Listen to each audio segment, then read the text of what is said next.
Hey friends, welcome to my YouTube channel. Thank you for stopping by. I really appreciate it. If you haven't already, please subscribe to my channel, drop a like on any of the videos that you watch, and feel free to comment and offer some feedback, perhaps even some videos that you'd like to see me create here. So the topic for today that we are going to chat about is late night snacking.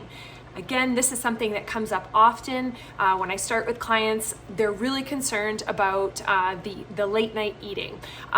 Is it something that's going to derail them from their goals? Is there a timeline for when they should stop eating?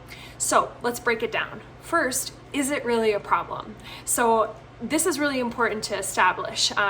There is no reason why you can't have a snack or a meal, after 6 o'clock or after 7 o'clock. There is this, again, sort of idea that floats around out there that eating after 7 p.m. Makes you gain weight. There's a lot of nuance, again, when it comes to nutrition and nutrition science and some of the opinions that are floating around there. There's obviously some chatter about how eating later can affect circadian rhythms, and then this has an impact on hormones, and this has an impact on your body's ability to digest food and metabolize fat, and et cetera, et cetera, et cetera. I'm getting carried away. So let's keep it really basic. So is it a problem? So if you feel like you're out of control around food in the evening, or if you eat so that you're uncomfortable and you have GI distress and you're just like, you can't sleep because you ate too much before bed, then perhaps it's something that you need to address.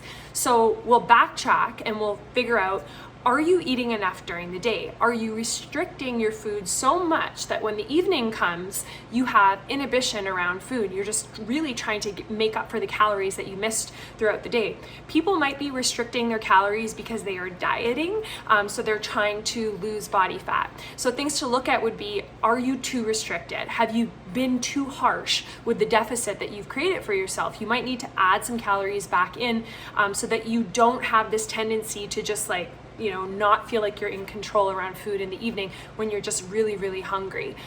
So that might be an issue. It might just be that someone's really busy and they don't have a lot of structure and order in their day. So we might suggest some mechanical eating at that point. So building that structure, building that routine to make sure that you're giving your body the calories and the nutrition it needs throughout the day. So in the evening, you're not like, holy smokes, ravenously hungry.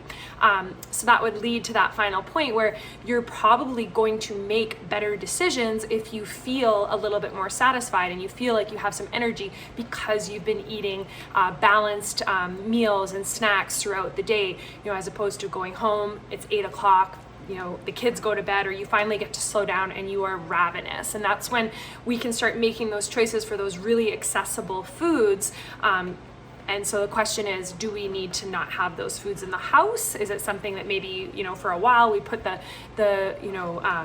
cookies and stuff that we just feel like, I don't have a lot of control around these foods when I get hungry. Should we just not have them? Should we make them less accessible?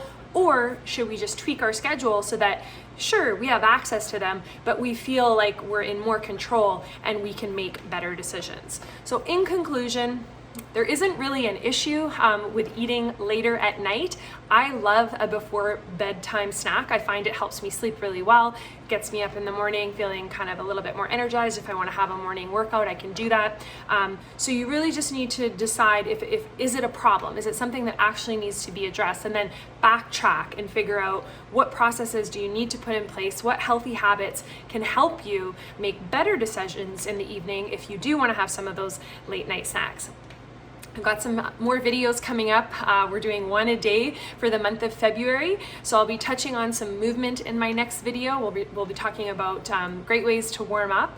And then of course there's some mindset stuff coming up as well. So again, if you haven't already, please subscribe, please like, please share. I really appreciate it. Thanks guys.